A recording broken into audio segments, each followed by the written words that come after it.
আসসালামু আলাইকুম। চলে আসলাম আপনাদের জন্য এবং বাচ্চাদের আবদারের জন্য একটা নাস্তা বানাতে চলে আসলাম। দেখেন এই নাস্তাটা আসলে একদম নতুন ইউনিকভাবে বানাচ্ছি। একদম রসালো, রসে ভরপুর টইটম্বর নাস্তা। তো এই নাস্তাটা আমি কী দিয়ে বানাবো সেটা আপনাদের সাথে শেয়ার করবো আজকে।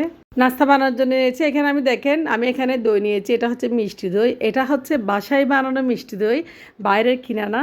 তো মিষ্টি দইটা দিয়ে আমি আজকে এই টইটম্বুর মিষ্টিটা বানাবো।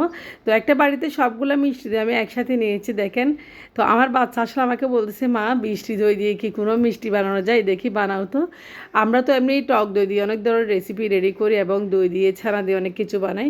তো মিষ্টি দই দিয়ে এত সুন্দর একটা আসলে রসগোল্লা হবে, খেতে খুবই সুন্দর এবং দেখতেও সুন্দর লাগে। আমি আসলে কখনো কল্পনা করতে পারি আমার জীবনে প্রথম এই নাস্তাটা বানানো। তো দইয়ের উপর দিয়েছি আমি এখানে ময়দা। আমি এখানে মেজের ভাগে 2 কাপ ময়দা দিয়ে দিয়েছি। ময়দাগুলো দিয়ে ভালোভাবে নেড়ে ছেড়ে একটা ডো রেডি করে নেব। আর দিয়েছি একটা ডিমের কুসুম দেখেন।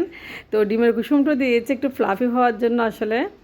তো সব কিছু দিয়ে একদম মেখে নিয়েছি। আমি একটা মিষ্টির জন্য ডো রেডি করে নিয়েছি। এটা হচ্ছে একদম কি বলবো, একদম একদম টইটুম্বুর রসে ভরপুর মিষ্টিটা হবে। এদিকে আমি শিরা রেডি করার জন্য চলে আসছি। চুলায় একটা প্যান বসিয়ে পানি দিয়েছি 3 কাপ, দিয়েছি চিনি এখানে 1.5 টেবিল চামচ বড় চামচে। তো চিনিটা ভালোভাবে শিরা রেডি করবো, চিনিটা গলিয়ে রেডি করবো শিরা। আর এরপর দিয়েছি 2টা এলাচ, আমি ফাটানো 2টা এলাচ দিচ্ছি।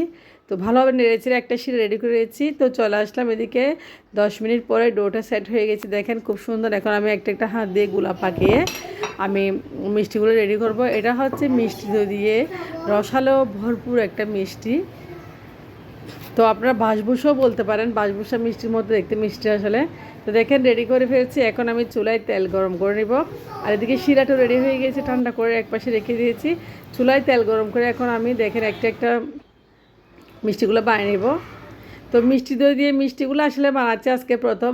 রেসিপিটা ভালো লাগলে একটা পেজে ফলো দিবেন, আপনার সাথে থাকবেন। দেখেন খুব সুন্দর হয়ে গেছে, একদম উপরের কালারটা খুব দারুণ হয়েছে। তো আমি সবগুলা এভাবে বানিয়ে নিয়েছি একটা করে। তো আসলে দেখতেও খুব সুন্দর লাগতেছে মাশাল্লাহ, একদম ফেটে ফেটে গেছে মিষ্টির মতো। তো এখন ঠান্ডা হবে তো অপেক্ষা করবো। আমি সামান্য ঠান্ডা করে শিরার উপরে এই মিষ্টিগুলো দিয়ে ভালোভাবে রান্না করে নেব 10 মিনিট মতো। তো হয়ে গেছে, আমি এখন চুলায় চলে যাচ্ছি। আমি যে শিরা রেডি করছি শিরার উপর দিয়ে দিয়েছি মিষ্টিগুলা। দেখেন আমি শিরার উপর সবগুলো মিষ্টি দিয়ে শিরাতে রান্না করে নেব প্রায় 10 মিনিট। সবগুলো মিষ্টি আমি দিয়ে দিয়েছি, এখন সবগুলো একত্রে আমি রান্না করে নেব।